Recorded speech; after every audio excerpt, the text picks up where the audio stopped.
Washington Talk, I'm Eun Cho. North Korea continues to fire short-range missiles and blasts South Korea for continuing to host military drills with the United States. North Korea also angrily rejects South Korea's peace gestures. What's behind North Korea's escalated rhetoric and saber-rattling?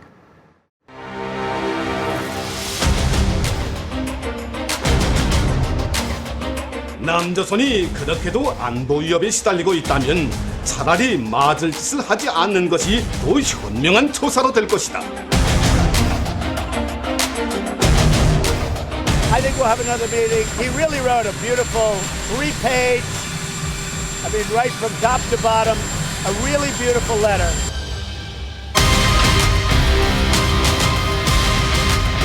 남북미 모두 북미 간의 실무 협상 조기 개최에 집중해야 할 때입니다.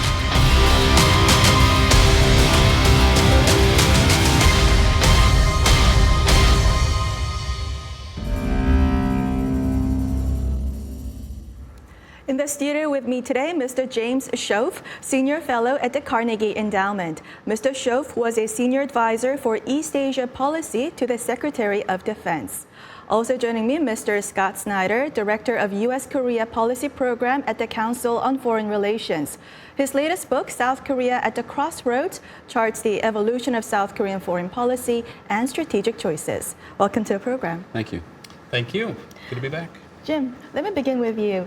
So, North Korea, alongside a slew of its missile tests, short-range missile tests, escalated rhetoric against South Korea for joint military drills with the United States and used derogatory words as well. So why do you think North Korea is escalating rhetoric on South Korea? Well, it is always very frustrating to me because, in my mind, making a little bit more of a common cause with South Korea would be a better strategy for North Korea, because the Moon government really has made a lot of efforts to improve that relationship and is offering a variety of opportunities. But I suspect the big issue is the fear, essentially, of South Korea. I think North Korea fears two things. It fears the U.S. military strikes potentially from afar, but closer to home, it fears kind of the political societal potential struggle with South Korea over the long term. So I think it's trying to essentially delegitimize leadership in South Korea and portray itself as the true representative of the Korean people. And I think it's a poor strategy, but it's one that we've seen consistently and really further divides the country. Mm-hmm. And Scott, President Moon's Liberation Day speech, there were visions for more economic and inter-Korean cooperation between the two Koreas. But why do you think this speech brought out the worst of North Korea rather than cooling down its rhetoric? Well, I think there are two things that President Moon said that might have been particularly galling for the North Koreans. One was that he publicly asserted that South Korea is stronger militarily than North Korea. And that's very much counter to the narrative that Kim Jong-un has been trying to promote of having become a strong state. And I think the second was providing a date certain for unification, because the vision that he presented was a vision of a South Korean-led unification backed by promotion of regional cooperation. And I think that the North Koreans really didn't like hearing either of those two elements of the speech. Mm-hmm. And Jim, North Korea repeatedly said that future talks will strictly be with the United States only. So what is North Korea's strategy here by ghosting South Korea? Well, to some extent, it makes sense to say I only want to talk to the country that lets me do what I want.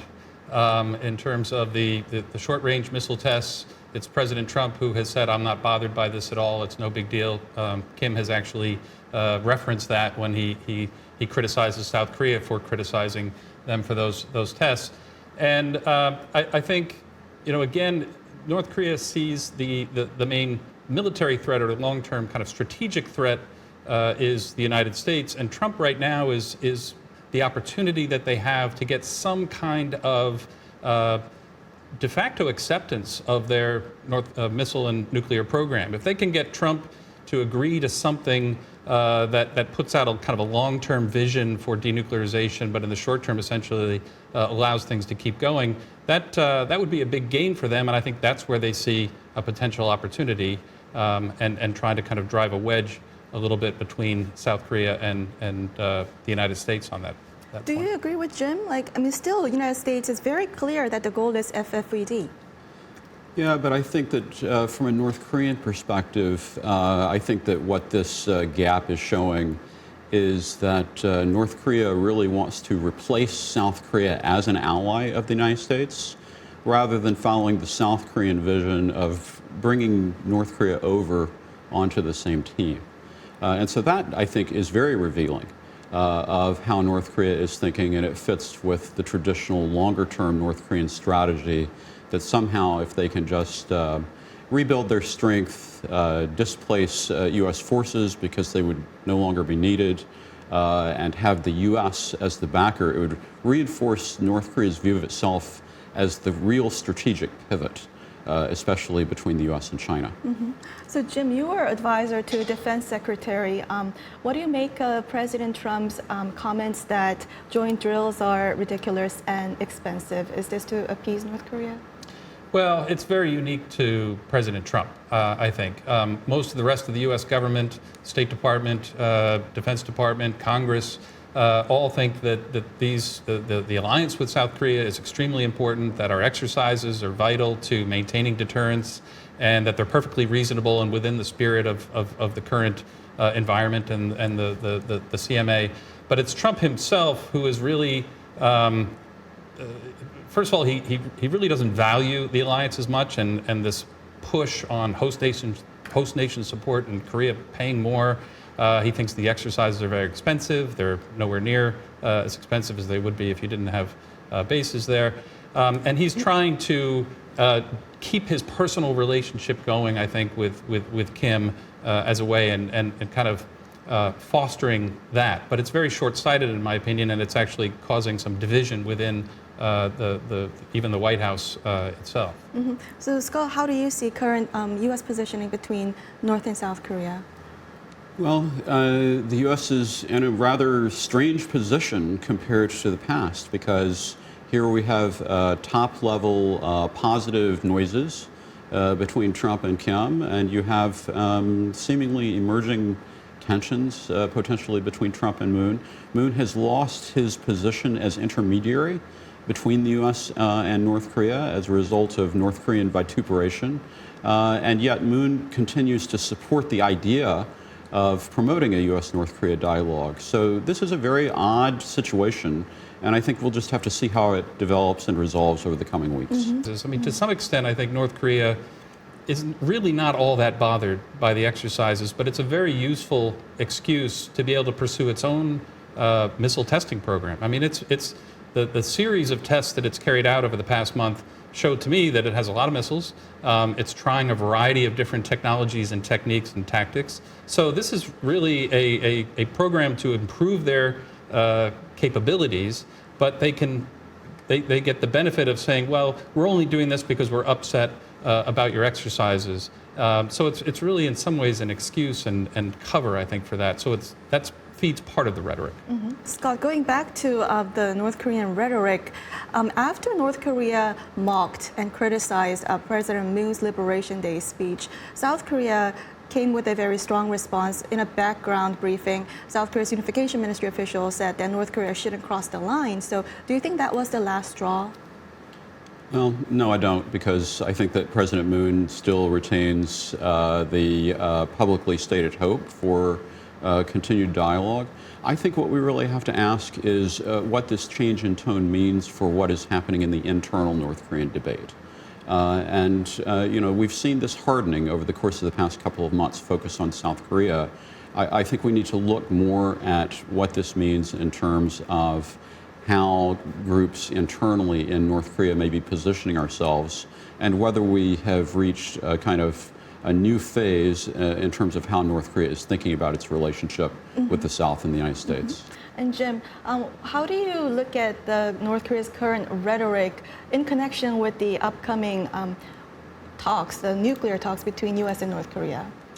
I think the North would like to have that conversation with Trump again, directly, but the U.S. is going to push for working level talks. We heard National Security Advisor Bolton emphasize that in the last couple of days, and it depends on how resolved Trump will be in kind of demanding that up front. We've seen letters go back and forth, and Trump loves to talk about his beautiful letters. We don't know what's in them, but I would assume there's some element of a private conversation going on between Kim and Trump, trying to get the deal kind of shaped so that the working level feels more comfortable to the North. If they don't get that comfort level, they may push off working level talks for some time. Mm-hmm. So going back to the Liberation Day speech, Scott, so President Moon laid out a vision for a joint Olympics at 2032 and then unification at 2045. Of course, this is a vision and a long-term goal, but how does this reflect the current dynamics of very sour relations between the two Koreas? Well, it directly contradicts the current dynamic because, of course, President Moon's presentation of that vision is premised on the idea that the two Koreas are going to move toward closer cooperation and peaceful coexistence. And the North Koreans have just raised their hand and said, no, we have a completely different way of looking at the inter-Korean relationship. And frankly, the developments over the course of the past year have just been kind of undermined, at least rhetorically. And so the going-in premise that the Moon administration presented of inter-Korean cooperation moving in tandem with improved U.S.-North Korea relations is now being undermined by the North from a completely different perspective from the one that we were looking at last year, where it looked like inter-Korean cooperation was going to move out ahead and U.S.-North Korea relations was going to be the sticking point. Mm-hmm. So before I go, Jim, going forward, when North Korea is trying to drive a wedge between Seoul and Washington, how should the United States strategize between the two Koreas? Well, I'm a big believer in the U.S.-South Korea alliance, and I think that really is the centerpiece, and we need to continue to demonstrate that. It was unfortunate, in my opinion, that when National Security Advisor Bolton recently went to South Korea, afterwards we learned that a big part of the message was about demanding more money and host nation support, et cetera. That undermines our solidarity and our joint plan. I think we have an opportunity between Washington and Seoul to give a little bit on our most preferred approach and develop a little bit more of a common approach vis-a-vis North Korea in terms of the denuclearization and sanctions, exemptions, or some kind of incentive program, and presenting that as our way forward, continuing modest exercises, et cetera, to maintain deterrence. I don't see the Trump administration fully executing that right now. They're doing some things in that regard, and the alliance is still pretty strong so far. But that would be my kind of double down on the alliance and a little bit of flexibility to develop a more common position. Well, we'll leave our conversation here and now watch video for our next discussion.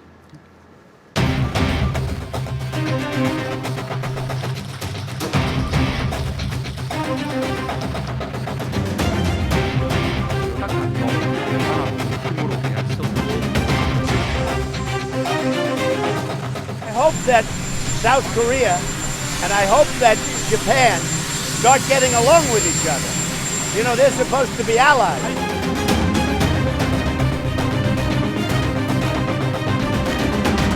最大の問題は国家間の約束を守るかどうかという信頼の問題です.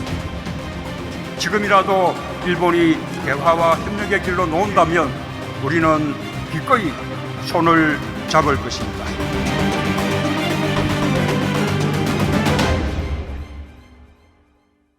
South Korea kicked Japan off the list of favorite trading partners following Japan's same measure. As tensions escalate between the two countries, the U.S. is calling for creative solutions.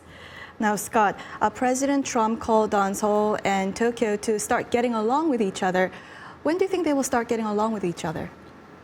Well, don't hold your breath. I think it's going to take some time. The good news is that it seems like we've made a little bit of a turn toward an environment where the situation can be managed. And so I think that the Liberation Day speech that President Moon gave was intended to emphasize cooperation The fact that the Japanese government has provided some approvals of permits that came earlier than that. Those are both important developments, but I still believe that the fundamental problem between the two sides is that both sides are speaking what they want to say, but they're covering their ears. And so it's very hard for each side to hear what the other needs in order to be able to establish a dialogue that can manage the relationship better. So as Scott just mentioned, President Moon in his Liberation Day speech reiterated his willingness to speak to Japan over this issue. And how do you think this will be received in Japan?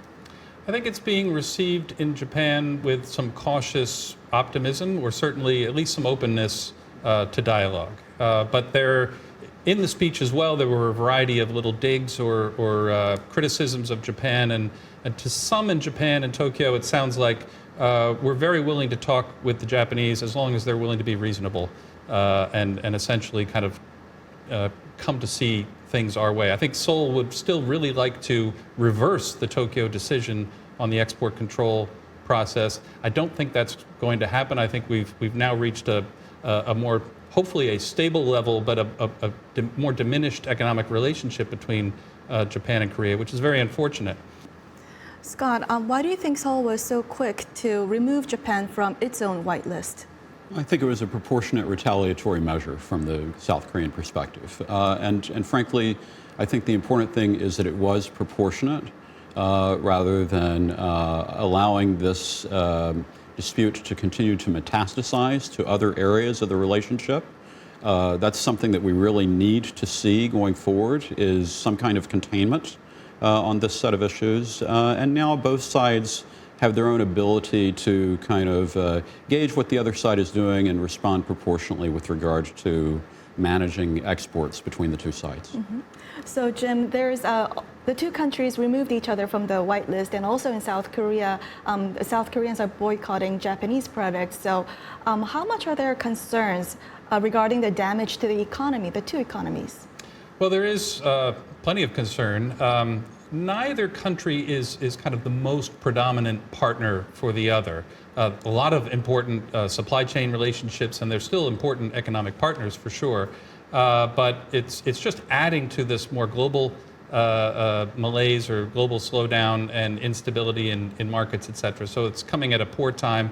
It's about implementation of these export controls now. As long as they're done relatively quickly, professionally, it's still a very minor change from before. Instead of just notifying, hey, we exported this last week, just to let you know, they actually have to get approval before they do it.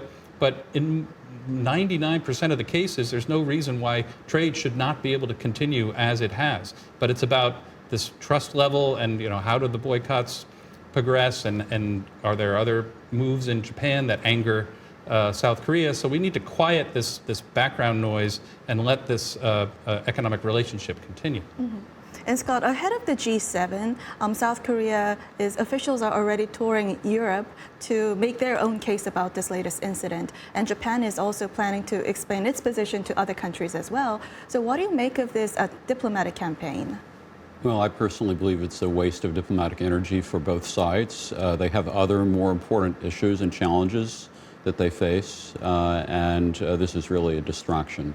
It's a time sink. We've got North Korea, we've got China, we've got now Russia being involved in stepping up exercises. And those are big enough challenges. I think that a competition on the economic side between Japan and South Korea is really a distraction compared to the magnitude of the challenge in those other areas.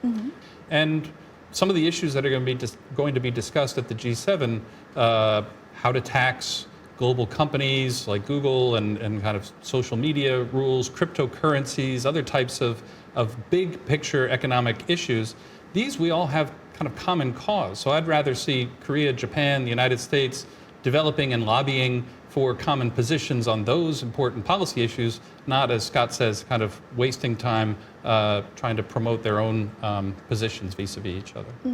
And President Trump said South Korea and Japan not getting along with each other puts the United States in a difficult position. So what is the biggest frustration for the United States? I think the biggest frustration is that tensions between Japan and South Korea undermine an assumption that the U.S. has as it approaches security in East Asia, that our allies are going to get along with each other. And it actually inhibits the potential for our ability to be effective in East Asia. And of course, the looming larger challenge is the question of how to deal with China's rise.